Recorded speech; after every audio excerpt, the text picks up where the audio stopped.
अस्सलामुअलैकुम, मैं हूं सिद्रा मीर। आप देख रहे हैं प्रोग्राम 7 से 8। नाजरीन, मुल्क की सियासी हलचल को देखते हुए दो अहम बड़े सर जोड़कर बैठे हैं। वजीर आजम शहबाज शरीफ और आसिफ अली जरदारी की मुलाकात हुई।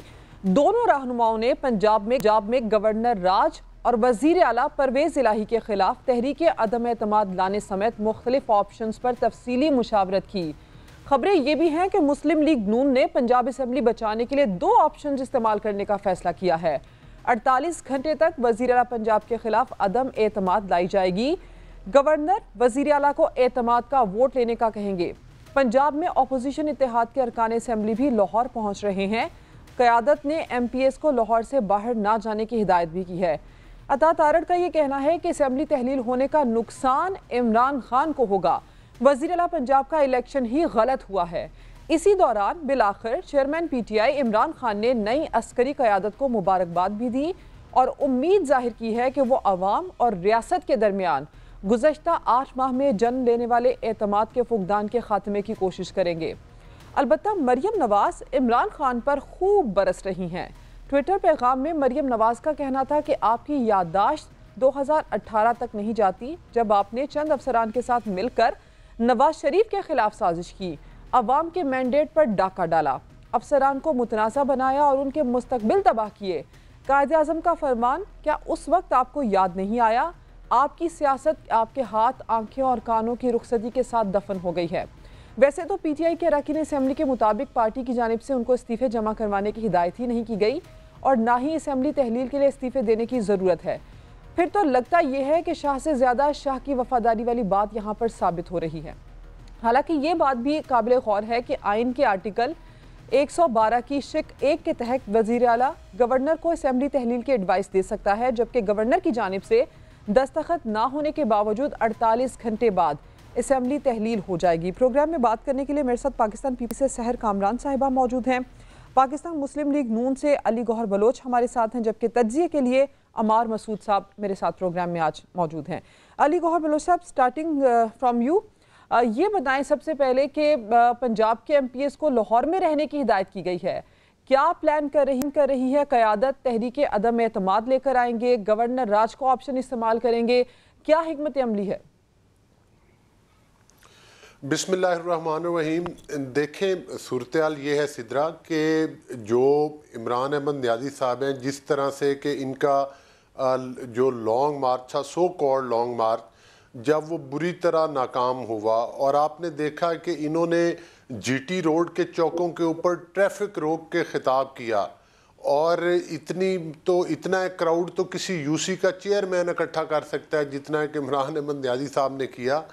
तो उसके बाद मेरा ख्याल है कि इमरान नियाज़ी साहब जो हैं वो अपने तमाम पत्ते खेल चुके। आर्मी चीफ की आपको पता है कि अपॉइंटमेंट को भी इन्होंने जो है वो मुतनाज़े बनाने की बहुत दिन रात कोशिश की, लेकिन उसमें भी इनको नाकामी हुई। उसके बाद अब आखिर में ये एक बढ़क लगा दी कि जनाब, चूँकि ये फेस सेविंग चाहते थे कि भाई किस तरह, ये तो कहते थे कि मैं इनकलाब लेकर आ रहा हूँ, लॉन्ग मार्च का तो नाम ही नहीं लेते थे। कहते थे कि लॉन्ग मार्च और सियासत से तो बात बहुत आगे चली गई है।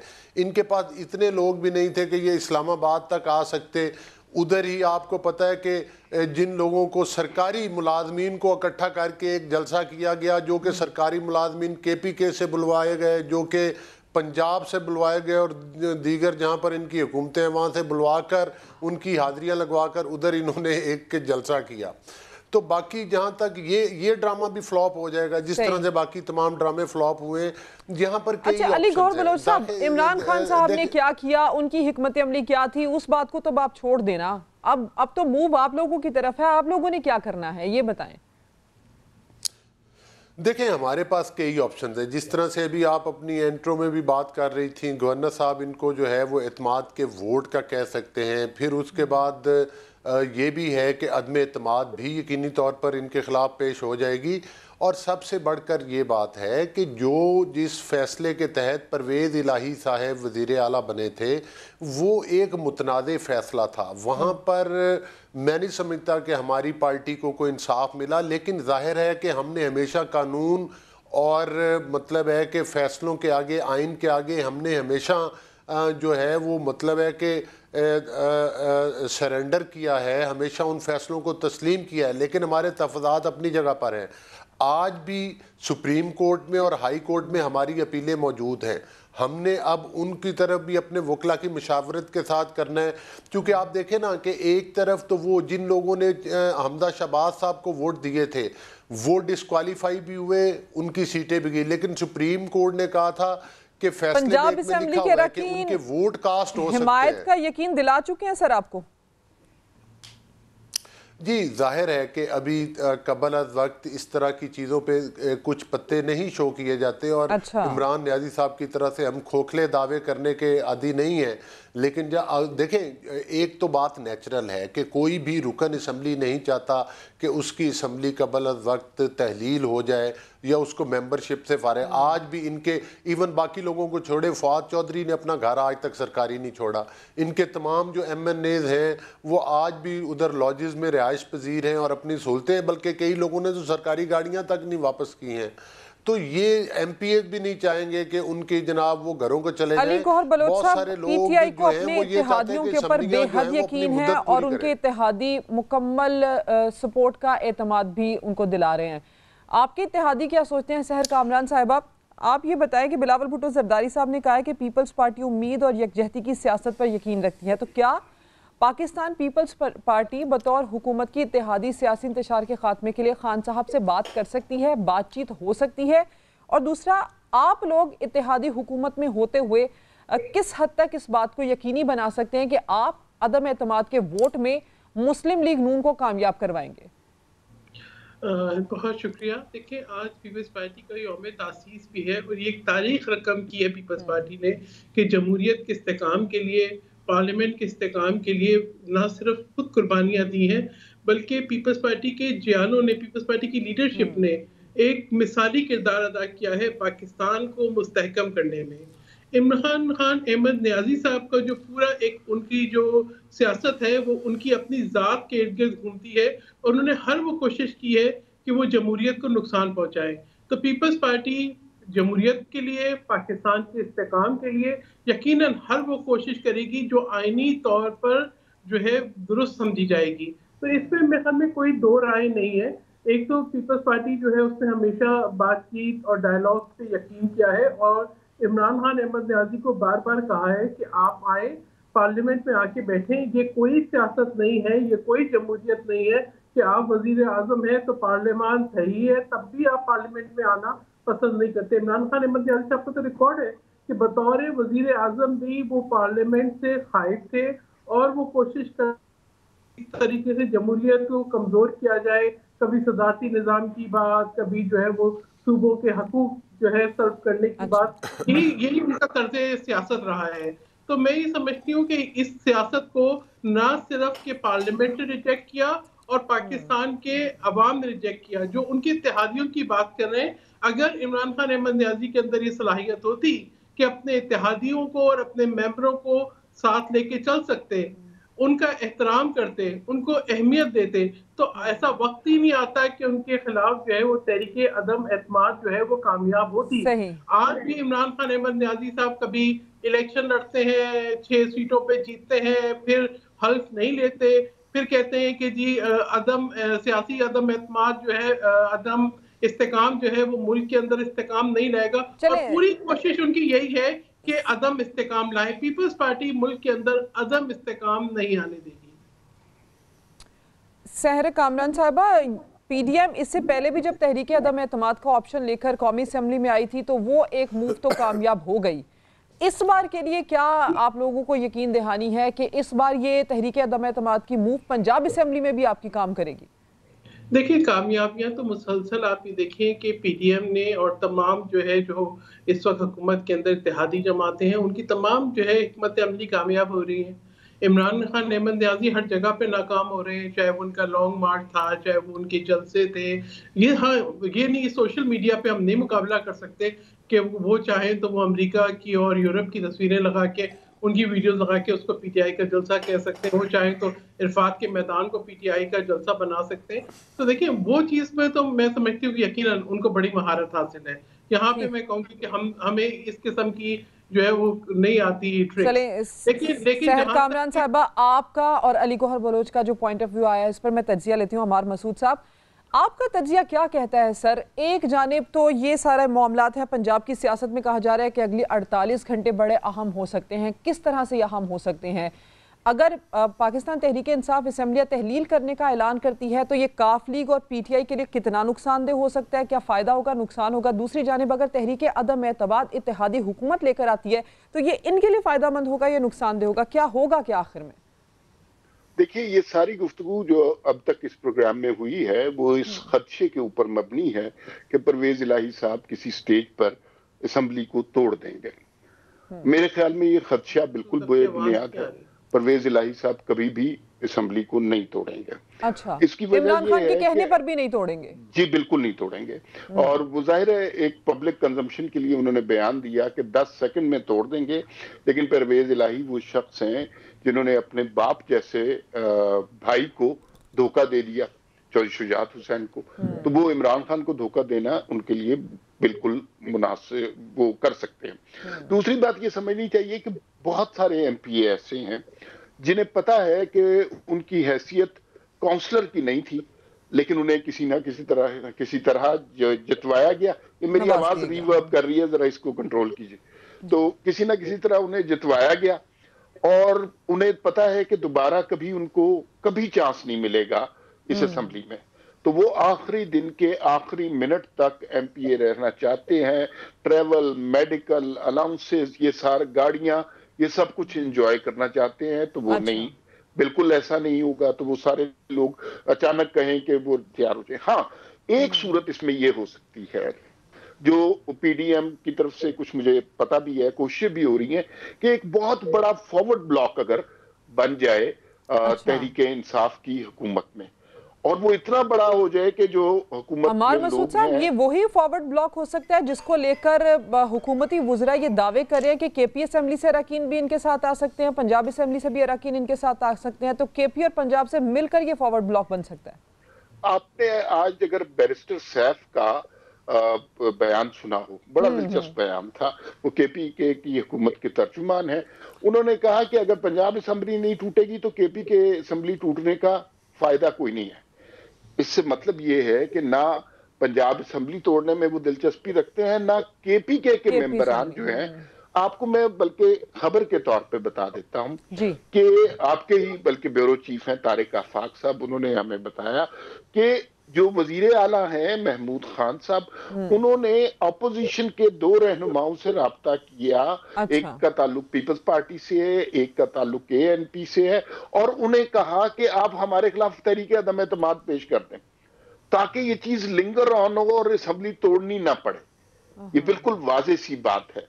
तो ये ना परवेज इलाही तोड़ना चाहते हैं ना ये तोड़ना चाहते हैं। अलबत्ता पंजाब में हुकूमत तब्दील करना बहुत जरूरी है। अगला महीना वो है जिसमें नवाज शरीफ साहब ने वापस आना है। उनकी सिक्योरिटी सेफ्टी के हवाले से अगर अमार मसूद साहब, फिर ये जो खाली बयानबाजी की जा रही है, खान साहब ने किस बुनियाद पर ये इतना बड़ा ऐलान कर दिया? ये तो सियासी धोखा हो गया। खान साहब को क्या नुकसान होगा इसका?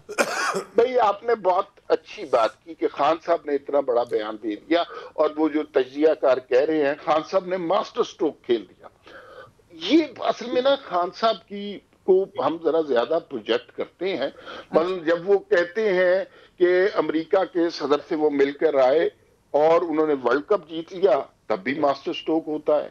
जब अमेरिका के खिलाफ वो हकीकी आजादी के लिए निकल आते हैं तब भी मास्टर स्ट्रोक होता है। जब वो साइफर की कहानी बना लेते हैं तब भी मास्टर स्ट्रोक होता है। छोटी सी प्रेस कॉन्फ्रेंस करते हैं और हम सारे कहना शुरू कर देते हैं तारीखी खिताब किया।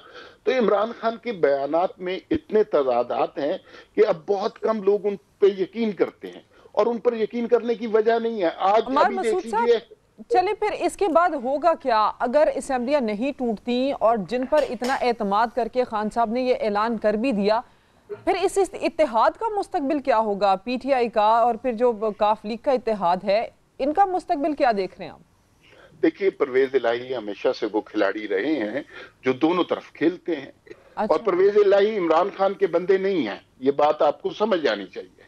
उनके राब्ते, वास्ते, नाते कहीं और होते हैं। तो उनकी तरफ से अब वो न्यूट्रल हो गए हैं। अब परवेज इलाही का मसला ये है कि वो खुद फैसला करने की एबिलिटी नहीं रखते। तो अगर ये अदम एतमाद की तहरीक पेश हुई और उसमें हुकूमत कामयाब, ये अपोजिशन कामयाब हुई, पंजाब की अपोजिशन, तो यकीन मानिए इसमें परवेज इलाही की मर्जी और मंशा शामिल होगी। वो कहीं ना कहीं किसी ना किसी से डील कर रहे होंगे और सूरत हाल को खराब होने से बचाने की कोई कीमत वसूल कर रहे होंगे। वो उसका हमें मुस्तकबिल में पता चलेगा। लेकिन यानी कि ये इत्तेहाद फ्रेंड्स ऑफ बेनिफिट्स का है। आपका ये तज्जिया इसके ऊपर आ गया। अली गौहर बलोच साहब, अभी तक जो इत्तेहादी हुकूमत है जिसमें पीपल्स पार्टी है, नून लीग है, बाकी भी आपकी दीगर जमातें, अभी तक जो फैसला साजी की कुव्वत है बड़ी मजबूत दिखाई दे रही है। अगर इसी सूरत हाल में फॉर एग्जाम्पल अगले महीने नवाज शरीफ साहब पाकिस्तान आ जाते हैं तो तब भी क्या ऐसे ही फैसले होंगे या फिर डायरेक्शन चेंज भी हो सकती है? देखें, बात यह है कि अभी भी जो फैसले होते हैं वो बिलखसूस मुस्लिम लीग नून के और पीडीएम के भी वो मतलब मियां नवाज शरीफ साहब की मशावरत के साथ होते हैं। उसकी बुनियादी वजह यह है कि वो हमारी पार्टी के कायद हैं, वो वज़ीर आज़म हैं जो कि 3 बार इस मुल्क की खिदमत कर चुके एज अ प्राइम मिनिस्टर। और इस चीज़ का भी क्रेडिट उनको जाता है कि उन्होंने इंडिया के मुकाबले में जब धमाके किए, जब आपको पूरी कौम ने देखा बल्कि पूरी दुनिया ने देखा कि अमेरिका की तरफ से और दीगर ममालिक की तरफ से बेशुमार प्रेशर भी था और बड़ी बड़ी ऑफर्स भी थी, लेकिन मुल्क अजीज़ के मतलब है कि दिफा को मजबूत बनाने के लिए और हमारी कौम का सर फ़ख्र से बुलंद करने के लिए उन्होंने वो तमाम ऑफ़र्स को ठुकराया और धमाके किए और पाकिस्तान को एक एटमी कुव्वत के तौर पर पूरी दुनिया में इंट्रोड्यूस करवाया। दूसरी गुजारिश ये है कि बाकी तो फिर उनके आपने देखा कि 2013 में भी हमारे सामने बड़े बड़े चैलेंजेस थे, लोड शेडिंग थी, सी पैक का प्रोजेक्ट आया, पाकिस्तान तरक्की की तरफ गया, ग्रोथ रेट बढ़ा, पाकिस्तान जब तरक्की की राह पर गामजन हो गया तो फिर एक साजिश आई। असल साजिश वो थी जिसके ज़रिए पैनामा के ज़रिए मियां नवाज शरीफ साहब को डिस्क्वालीफाई किया गया। आज तक पैनामा के बाकी करैक्टर्स के कभी नाम सामने आए और नाम पैनामा का लिया गया और अकामा के ऊपर उनको डिस्क्वालीफाई किया गया। तो गुजारिश करने का मकसद ये है कि कौन हिसाब देगा। छोड़े मियां नवाज शरीफ साहब की हुकूमत चली गई, कैद मतलब है कि जेलों में चले गए, मैंडेट छीन लिया गया, लेकिन मेरी गुजारिश सुने, अब तो नवाज शरीफ साहब को वापस आकर खुद हिसाब ले लेना चाहिए। मेरी गुजारिश सुने, मैं ये कह, बिल्कुल आपने ठीक कहा, मेरी गुजारिश ये है कि पाकिस्तान की जो मुआशी तबाही हुई, जो पाकिस्तान का मुआशी नुकसान नाकाबिले तलाफ़ी हुआ, इमरान अहमद न्याजी साहब को और उनके हवारियों को पाकिस्तान के ऊपर गैर कानूनी और गैर आइनी तरीके के साथ मुसल्लत करके, क्या उसकी रिकवरी पॉसिबल है? क्या वो हालात रिकवर होने के काबिल हैं? और उनकी रिस्पॉन्सिबिलिटी कौन फिक्स करेगा कि वो लोग करने वाले कौन थे और ये जिन्होंने तबाही की है ये लोग करने वाले कौन थे? उनका एहतसाब कौन करेगा? तो आज आप देखें कि अगर आज ये सिर्फ कह देना कि गलतियां हुई तो ये काफ़ी नहीं है। आज मियां नवाज शरीफ साहब फिर आएंगे इंशाअल्लाह ताला, वो आने वाले इलेक्शन में जो है वो क़यादत पार्टी की वही करेंगे, वही संभालेंगे। और कई दफ़ा सुन चुके हैं, हम तो सालों से सुन चुके हैं, नवाज शरीफ ख़त्म हो गया, नवाज शरीफ की सियासत ख़त्म हो गई, नवाज शरीफ की पार्टी ख़त्म हो गई। अल्लाह ताला के फजलो करम के साथ जो लोग ख़त्म करना चाहते थे वो वक्त के साथ साथ ख़त्म होते रहे। चलें अली गौहर बलोच साहब, ये तो अच्छी बात है, लेकिन हम भी कितने महीनों से सुन रहे हैं कि नवाज शरीफ साहब अब आएंगे, कब आएंगे? तो बिलाखिर कब आएंगे वो आकर, कब क़यादत करेंगे? सहर कामरान साहबा, बिलावल भुट्टो जरदारी साहब ये कह रहे हैं कि कठपुतलियां परेशान हैं कि अगर इदारे न्यूट्रल हो गए हैं। साहब आ रहे हैं और दिसंबर के महीने में ही आ रहे हैं। अच्छा, दिसंबर के महीने में नवाज शरीफ साहब आ रहे हैं। चलिए, बड़ी अहम इत्तला आपने दे दिया अली गौहर बलोच साहब। सहर कामरान साहबा, बिलावल भुट्टो जरदारी साहब ये कह रहे हैं कि कठपुतलियां परेशान हैं कि अगर इदारे न्यूट्रल हो गए हैं तो उनका मुस्तकबिल क्या होगा? सहर कामरान साहबा, ये बिलावल भुट्टो जरदारी साहब किसकी जानिब इशारा कर रहे हैं? ये तो देखें ना, हम इतने अरसे से मुसलसल बयाना सुन रहे हैं जो कि इदारों के न्यूट्रलिटी को कभी जानवर से तशबीह देते हैं, कभी मीर सादिक मीर जाफर से तशबीह देते हैं, कभी जो है उनको पे प्रेशर डालने की कोशिश करते हैं, कभी सोशल मीडिया कैंपेन्स चलाते हैं कि वो आकर सियासत में मुदाखलत करें, अपना किरदार एक नेगेटिविटी के साथ अदा करें ताकि इमरान खान साहब को किसी भी तरीके से इक़्तिदार मिल जाए। इमरान खान साहब की पूरी जो सियासत है वो उनके इक़्तिदार और उनकी ज़ात के इर्द-गिर्द घूमती है, जो मैंने आपको पहले भी कहा था। वरना क्या शहीद बेनज़ीर भुट्टो साहिबा लीडर ऑफ अपोजिशन नहीं बनी? क्या उनके खिलाफ तहरीक अदम एतमाद नहीं आई थी? देखिए वो वक़ार, वो जिस तरीके से उन्होंने उसका सामना किया, जिस तरीके से आपने ये देखा कि पाकिस्तान पीपल्स पार्टी और बाकी तमाम जमातें जो आज हुकूमत में है, वो अपोजिशन में बैठी और हर उस वक़्त में जबकि पाकिस्तान को किसी भी किस्म के चैलेंज का सामना था, तमाम जो है वो इख्तलाफात और तमाम जो है तहफ़्फ़ुज़ात बुला के कौमी यकजहती का मैसेज दिया।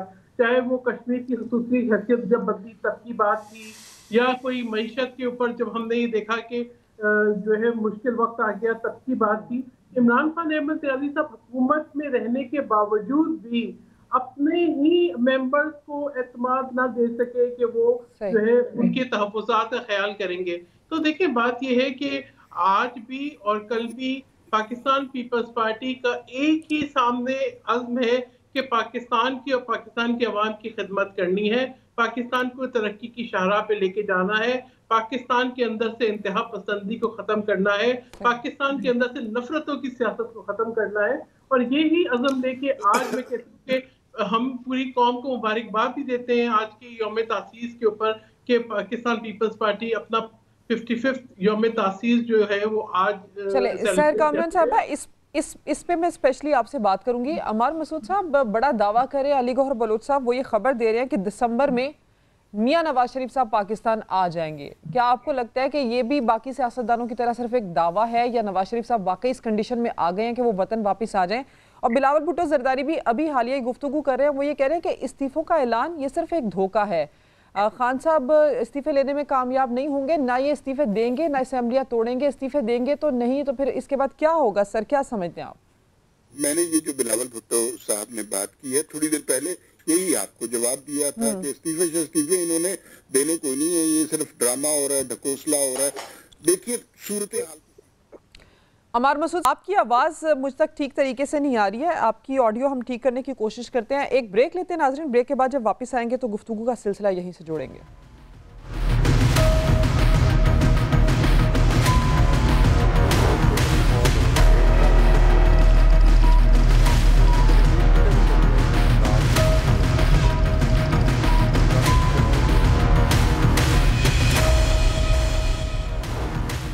प्रोग्राम में खुशामदीद। बिलावल भुट्टो जरदारी ने पीपल्स पार्टी के 55वें यौम तासीस से खिताब के दौरान कहा है कि पाकिस्तान पीपल्स पार्टी ने जमहूरी, आइनी और मुआशी हुकूक का नारा पूरा करके दिखाया, हर तबके को हुकूक दिए। जुल्फ़िकार अली भुट्टो ने कामयाब खारजा पॉलिसी बनाई। बिलावल भुट्टो जरदारी उसी खारजा पॉलिसी को लेकर आगे चल रहे हैं। कठपुतलियाँ परेशान हैं कि अगर इदारे न्यूट्रल हो गए तो उनका मुस्तकबिल क्या होगा। अदम एतमाद के जरिए झूठे शख्स को घर भेजा गया। सियासत की कहानी अभी शुरू हो रही है। बिलावल भुट्टो ने यह भी कहा, इमरान खान को खुदा हाफिज कह रहा हूँ, आज के बाद हम मुतनाज़ा बात नहीं करेंगे। सियासी कुव्वतों को खबरदार करते हैं कि आज पीपल्स पार्टी हमारे साथ पीपल्स पार्टी के रहनुमा भी मौजूद होंगे हमारे साथ, और इसके साथ साथ ये भी आपको बताया बिलावल भुट्टो की जो हालिया गुफ्तगू है उस पर गुफ्तगू करने के लिए सहर कामरान साहिबा हमारे साथ हैं, अली साहब हमारे साथ प्रोग्राम में मौजूद है पाकिस्तान मुस्लिम लीग नून से, और अम्मार मसूद साहब भी साथ हैं। सहर कामरान साहबा, ये जो अभी बिलावल भुट्टो साहब ने गुफ्तगू की है, बड़ी अहम बातें उन्होंने की हैं। ये भी बात उन्होंने की कि कराची का मेयर कोई जियाला बनेगा। कुछ दिन पहले आपको याद होगा कि गवर्नर सिंध कामरान डिसोरी साहब ने यह दावा किया था कि कराची और हैदराबाद का एडमिनिस्ट्रेटर MQM से होगा। तो ये जो अब कराची की एडमिनिस्ट्रेशन का मामला है, मेयर का मामला है, आगे चलकर यूं तो नहीं लग रहा कि कराची का मेयर का ये जो मसला है इत्तेहादियों में फूट डालने का सबब बन सकता है? देखिए, पीपल्स पार्टी ने हर काम इंतहाई जो है दूरंदेशी से और बड़े मुतबर तरीके से जो है वो तमाम जो भी सियासत की है वो की है, और यही पीपल्स पार्टी का खासा है। देखिए, जब बल्दियाती इंतखाबात के रिजल्ट सामने आएंगे तो बहुत से मेरे ख्याल में सवालों के जवाब खुद ही मिल जाएंगे। पीपल्स पार्टी ने बिल्कुल सही कहा कि आइन का तहफ़्फ़ुज़ जो है हमेशा किया है। आप ये देखें कि 2008 में भी जब पीपल्स पार्टी की हुकूमत आई तो उस वक्त जो सदर मुमलिकत थे आसिफ अली जरदारी, उन्होंने ना सिर्फ जो है पार्लियामेंट का वकार जो है वो बहाल किया, आइन को उसकी असली हालत में लेकर आए, सूबों को उनके हकूक दिए, अवाम को उनके हकूक दिए। यही मैं समझती हूँ कि जो एक बहुत बड़ी पीपल्स पार्टी की से लोगों की जो उम्मीद है और पीपल्स पार्टी का जो बहुत बड़ा कारनामा है वो यही है कि पीपल्स पार्टी ने हमेशा जमहूरी रिवायात की पासदारी की है। और इंशाल्लाह आप ये देखेंगे कि बल्दियाती इंतखाबात के बाद पीपल्स पार्टी जो है बिल्कुल जमहूरी तरीके से अपना मेयर लेकर आएगी, क्योंकि जिस तरीके से पीपल्स पार्टी ने सूबे के अंदर खिदमत की है अवाम की, अभी आप ये देखें कि ट्रांसपोर्ट का निज़ाम हो, हेल्थ सर्विसेज हो, एजुकेशन हो, यकीनन प्रोपेगेंडे का तो हम मुकाबला नहीं कर सकते, लेकिन आप अगर हकीकतन जाके देखें इस वक्त सबसे बेहतरीन हेल्थ का निज़ाम पाकिस्तान में जो है वो सूबा सिंध के अंदर है, जहाँ पे जो है वो NICVD की आप बात करें, ट्रॉमा सेंटर की बात करें, या जो है वो किडनी और लिवर की डिजीज की बात करें, तो हर जगह पर आपको नजर आएगा कि पीपल्स पार्टी ने बेहतरीन सहूलतें दी हैं। इसी तरीके से जो रोड नेटवर्क है, इसी तरीके से जो ट्रांसपोर्ट का निज़ाम अभी है, नई बसेस आई हैं, तो ये वो तमाम जो अवाम की तवक्कुआत हैं पीपल्स पार्टी उन पे पूरी उतरी है, और इसका आपको रिजल्ट जो है बल्दियाती इंतखाबात में नजर आ जाएगा। चले ये अच्छी बात है। अमार मसूद साहब, बिलावल भुट्टो जरदारी ने कहा है कि आज के बाद हम सियासी तनाज़ात की बात नहीं करेंगे। साबिका army chief general Qamar Javed Bajwa ने भी अलविदाई खिताब में यही बात की थी कि सियासतदानों को अब अपनी सियासी तरजीहात को तब्दील करना चाहिए, अपने रवैये पर नजरसानी करनी चाहिए। तो क्या समझते हैं आप कि इसका आगाज हो चुका है? बिलावल भुट्टो ने भी आज ये बड़ी अहम बात की है कि वो तनाज़ात के हवाले से बात नहीं करेंगे। देखिए, जो इमरान खान साहब ने गुज़िश्ता 7-8 माह में इस मुल्क की इस्टेब्लिशमेंट के साथ, इस मुल्क के असूलों के साथ, अखलाकी रवायात के साथ, आइनी रवायात के साथ, समाजी रवायात के साथ किया, वो बहुत बेईमाना सलूक है। और उसमें खास तौर पे इस्टेब्लिशमेंट के हवाले से जो उनका रवैया रहा है उसमें बड़ा वाज़ेह तौर पर तासुब नजर आता है। आपने इब्तिदा में जो बात की थी इंट्रो में अपने, कि मरीम नवाज ने जिस ट्वीट का जवाब दिया, और इमरान खान बड़ी सहूलत से इस्टेब्लिशमेंट को कोई भी इल्जाम दे सकते हैं, लेकिन उनको याद नहीं रहता कि 2018 में कि किसके ताबून से वो हुकूमत में आए थे, किस तरह इलेक्शन मैनेज किए गए थे। देखिए, सिविल मिलिट्री रिलेशनशिप हमेशा से हमारे यहाँ एक डिबेट रहा है, और अब वो डिबेट में इंटेंसिटी ज्यादा आती जा रही है। इस वक्त बहुत जरूरी है कि फौज के दरमियान और जमहूरी इदारों के दरमियान ताउन की शक्ल नजर आए, तसादुम की शक्ल नजर आए।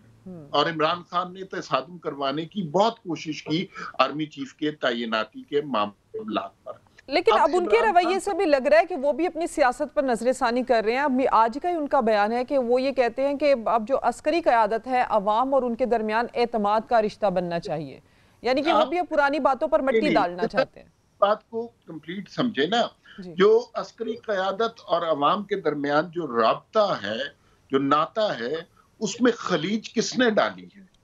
खलीज उसमें इमरान खान साहब ने डाली है। इन्होंने जानवर कहा है, इन्होंने गद्दार कहा है, इन्होंने घटिया अलकाबात से नवाजा है, इन्होंने लोगों के नाम ले लेकर बहुत फजूल बातें की हैं। इनका सोशल मीडिया जो है, वो जो ट्रेंड बना रहा है, वो मैं आपके प्रोग्राम में भी नहीं ला सकता। तो ये तो बड़े आसान सी बात है कि आप लोगों को नफरत पर आमादा करें, एक झूठे बयानिए पर कायम करें, और उसके बाद कहें कि नहीं आए दोस्ती कर ले। जो गलती इमरान खान साहब ने की है वो, लेकिन अभी भी खान साहब ये बयानात दे रहे हैं, लेकिन जो उनके दीगर मरकजी रहनुमा है सोशल मीडिया पर उसी किस्म के अलगापात और उसी किस्म की चीज़ें शेयर कर रहे हैं, जिसकी तरफ आप भी इशारा कर रहे हैं। अली गौहर बलोच साहब, अब ये जो बिलावल भुट्टो ने एक नया बयान दिया है कि आज के बाद मुतनाज़ा बात नहीं करेंगे, यानी कि पीपल्स पार्टी की पॉलिसी हो सकती है ये, क्या मुस्लिम लीग नून भी आगे चलकर इसी पॉलिसी पर चलेगी? मियां साहब वतन वापस आ भी जाएं तो यही पॉलिसी रहेगी? और ये मुतनाज़ा बात से क्या मुराद है? ये सिर्फ अस्करी क़यादत के लिए है कि दीगर सियासी जमातों के लिए भी हो सकती है? देखिए, बात ये है कि यकीनी तौर पर हमने तो हमेशा देखे ना कानून और आइन की बालादस्ती की बात की है। हमने तो कभी भी ये इस बार खान साहब देखे ना, जो खान साहब बात करते हैं कि भाई न्यूट्रल वाली जो वो बात करते हैं, खान साहब ये नहीं चाहते कि जो हमारी इस्टेब्लिशमेंट है वो मुदाखलत ना करे। खान साहब का असल मतमा नज़र ये होता है कि इस्टेब्लिशमेंट ज़रूर मुदाखलत करे, लेकिन वो मुदाखलत उनकी फेवर में होनी चाहिए। उनके लिए वोट चुराए जाएँ, वो डस्का में अगर वोट चोरी करते हुए पकड़े जाएं तो वो इस्टेब्लिशमेंट से नाराज़ हो जाते हैं, इलेक्शन कमीशन ऑफ पाकिस्तान को गालियां देना शुरू कर देते हैं। उनकी गालम गलोच ब्रिगेड से ना कोई सहाफ़ी बच सकता है, ना कोई जुडिशली बच सकती है, ना पाकिस्तान का कोई इदारा बच सकता है, ना इदारों में बैठा हुआ कोई इंडिविजुअल बच सकता है। तो मकसद ये है कि हमने तो कभी मुतनाज़ बात की नहीं। हमारा एक मौक़िफ़ है, हमारा मौक़िफ़ ये है कि सबके लिए लेवल प्लेइंग फील्ड होना चाहिए। अच्छा। कोई इतना जो है सिस्टम का लाडला नहीं होना चाहिए जिसके लिए वोट चुराए जाएं, जिसके लिए आरटीएस सिस्टम बंद किए जाएं, जिसके लिए जो है वो मतलब है कि टेलीफोन कॉल करके उसके असम्बली से बिल पास करवाए जाएं। हम तो ये चाहते हैं कि अगर कोई फॉरेन फंडिंग का केस भी हो तो उसके जो मतलब है कि लोग हैं उनका भी एहतसाब होना चाहिए। हम तो ये चाहते हैं कि उनसे भी पूछा जाए। अब फॉरेन फंडिंग केस भी ले लें तो ये केस भी उन्हीं के पीटीआई के अकबर एस बाबर साहब तो उन्हीं के बंदे थे जिन्होंने इनका सारा कच्चा चट्टा खोल दिया। आज बुनियादी वजह यही है, खान साहब जो इंतशार फैला रहे हैं उनका मकसद सिर्फ और सिर्फ अपनी की हुई 4 साल की करप्शन को छुपाना है और दोबारा स्टैब्लिशमेंट को मतलब है कि वो ब्लैकमेल करके अब वो फेवर्स लेनी है जिसके जरिए। लेकिन वो वाला ऑप्शन तो अली गौहर बलोच साहब वक्त तो बंद हो गया ना, अब तो एक वाज़े पैगाम भी उनकी जानिब से आ गया। सैर कामरान साहब, ये जो एक अहम बात अली गौहर बलोच साहब भी कर रहे हैं, इन चीज़ों इस चीज़ का तयन सिद्रा साहिबा मैं मुख्तसर ये याद करूँगा, इस चीज़ का तयन तो मुस्तकबिल करेगा ना कि वो मतलब है कि बयान हम उस बयान को मतलब है वेलकम करते हैं, लेकिन इस चीज़ का तो फिर आने वाला वक्त तयन करेगा कि अगर चले मैं आने वाले वक्त से मुतालिक सहर साहिबा आने वाला वक्त क्या करेगा। इस वक्त तो चले नून लीग और पीपल्स पार्टी एक इत्तेहादी हुकूमत में है, तो बड़े अच्छे से ये एक रिश्ता एक जमात का एक इत्तेहादी हुकूमत का चल भी रहा है। जब आम इंतखाबात का ऐलान होगा तो तब तो मुखालिफिन के तौर पर आप लोग सामने आएंगे। अब बिलावल भुट्टो एक नौजवान क़यादत हैं, दूसरी जानिब से भी अच्छे तरीके से आप लोगों के साथ इत्तेहाद कायम है, लेकिन जब आम इंतखाबात में आप लोग एक दूसरे के सामने आएंगे तो तर्ज सियासत यही रहेगा या जो माजी में इल्ज़ामात लगते रहे थे वो रिवायत एक बार फिर से सामने आएगी? देखिए, पीपल्स पार्टी ने PMLN ने जो है मिसाक जमहूरियत जो है वो दस्तखत किए थे, उस पर जो है एतमाद किया था, इसलिए कि पाकिस्तान की सियासत को एक बेहतर तरीके से आगे लेके जाया जा सके। इख्तलाफ यकीनन जो है बहुत सारी चीज़ों पे इख्तलाफात भी होते हैं, सियासी मामलात में दो राय भी हो सकती हैं, लेकिन जहां मुल्क का मफाद आता है उसको जो है तरजीह दी जाती है। और इख्तलाफात का ये मतलब नहीं है कि आप जो है लोगों की आप गाली गलौज शुरू कर दें, आप जो है वो इदारों को घसीटना शुरू कर दें, आप जो है वो ओछे हथकंडे शुरू कर दें। इमरान खान साहब आज जितनी गुफ्तगू करते हैं, मैं आपको याद दिलाती चलूं कि जिस तरीके से इनके दौरे हुकूमत में यूज किया गया नैब के चेयरमैन को ब्लैकमेल करके, जिस तरीके से फरियाल तालपुर साहिबा को जो है अस्पताल से रात के 12 बजे जो है वो जेल में शिफ्ट किया गया, जेल मैनुअल की खिलाफ वर्जी की गई, जिस तरीके से साबिक सदर आसिफ अली जरदारी को जो है जुल्म और सितम का निशाना बनाया गया, इमरान खान साहब से तो कोई भी महफूज नहीं था। लेकिन मैं ये समझती हूँ कि सियासत में कुछ सीखना चाहिए। इमरान खान साहब के किसी बयान पे मैं इसलिए यकीन नहीं करती कि इमरान खान साहब खुद अपने किसी बयान पे यकीन नहीं करते, वो यकीन नहीं रखते। जिस तरीके से आप ये देखें, उनका एक तजाद सामने आता है, उनके कौल फेल का तजाद सामने आता है। अभी आपने जिक्र किया कि उनके जो बाकी अरकान है उनकी गुफ्तगू मुख्तलिफ है, इमरान खान साहब एक मुख्तलिफ बयान दे रहे हैं, लेकिन इस बात की क्या गारंटी है कि इमरान खान साहब जो बयान अभी दे रहे हैं सुबह उसकी कोई और तशरीह करके उसको कुछ और नहीं बता रहा होगा। इमरान खान साहब को मैं समझती हूँ कि उनके अंदर ना खुद उनके अंदर किसी किस्म की जो है वो इससे काम वाली बात वो लाना चाहते हैं। आपका कमेंट इसके ऊपर आ गया। अमर मसूद साहब, आप आगे हालात कैसे देख रहे हैं? आसिफ अली जरदारी साहब की शहबाज शरीफ से मुलाकात हो रही है, अच्छे माहौल में एक दूसरे से बातें कर रहे हैं, अच्छी बात है, हुस्न सियासत है ये इसको कहा जा सकता है। लेकिन आगे चलकर अगर मियाँ नवाज शरीफ साहब भी पाकिस्तान आते हैं, आम इंतखाबात का ऐलान होता है, यही जमातें जो आज इत्तेहाद में हैं एक दूसरे के मुखालिफ होती हैं, तो फिर आप क्या देखते हैं कि ये तर्ज सियासत खुशगवार अंदाज में आगे चलेगा, या फिर एक दूसरे से जब ये मुखालिफिन बनेंगे तो पुरानी रवायात फिर से बरकरार रहेंगी? अच्छा, पहली बात तो ये है कि ये जो आप जिस खदशे का इजहार कर रही हैं बार बार कि ये जमातें जब इलेक्शन होंगे तो ये इत्तेहाद खत्म हो जाएगा, एक दूसरे के खिलाफ बयानबाजी होगी, इसमें कोई हर्ज नहीं। ये जमहूरियत का हिस्सा है। अच्छा। ये सारी जमातें अपने मुख्तलिफ नजरियात, अपने मुख्तलिफ असूल, अपने मुख्तलिफ मकासद रखते हैं, बिल्कुल ठीक है, होना चाहिए। लेकिन ये सारी सियासी जमातें जिन्हें हम पीडीएम कहते हैं एक नुक्ते पर इकट्ठी हो गई, और वो नुक्ता ये है कि इमरान खान जैसे हाइब्रिड निजाम को हमने बर्दाश्त नहीं करना। और मैं आपको बताऊं, बहुत ज्यादा क्रेडिट देना चाहिए पीडीएम की तमाम जमातों को। अच्छा। कि अगर ये इस तरह जिद्दोजहद ना करती तो फिर ये निजाम जो है ये 10-12 साल हमारे सरों पर कायम रहना था। जहां तक आपने सवाल किया कि आइंदा क्या होने वाला है, उसके लिए 2-3 बातें समझ लें। इमरान खान जिस माशी बहरान से पाकिस्तान को दो चार करके गए हैं, उसको ठीक करने के लिए वक्त चाहिए। मईशत में कोई जादू की छड़ी नहीं होती, ये अचानक ही सब कुछ ठीक हो गया। नारे इन्होंने बहुत लगाए, लेकिन सच्ची बात है पीडीएम की जो हुकूमत है, खासतौर पर नून लीग की, आम आदमी के हालात बेहतर नहीं हुए। इन हालात में अगर नवाज शरीफ साहब आ जाएंगे तो उससे ज्यादा फर्क नहीं पड़ेगा। अच्छा। लोगों को बुनियादी तौर पर अपनी फलाह जरूर चाहिए होती है, वो फलाह अगर उन्हें मिलेगी तो नवाज शरीफ साहब के आने का फायदा होगा। लोग महंगाई से पिसते रहेंगे और आप सियासी नारे लगाते रहेंगे तो उसका फायदा नहीं होगा। दूसरी बात ये है कि इमरान खान का मकसद ये है कि अब इन्हें जून तक का टाइम चाहिए मईशत को ठीक करने के लिए। अच्छा। इमरान खान का मकसद ये है कि इन्हें टाइम नहीं देना। कभी वो धरना निकालेंगे, कभी असेंबलियां तोड़ेंगे, कभी कारखाने होंगे, कभी कुछ और ड्रामे होंगे, कभी कौम से खिताब में कोई साजिश बेनकाब हो जाएगी, कभी कोई और मास्टर स्ट्रोक खेल देंगे।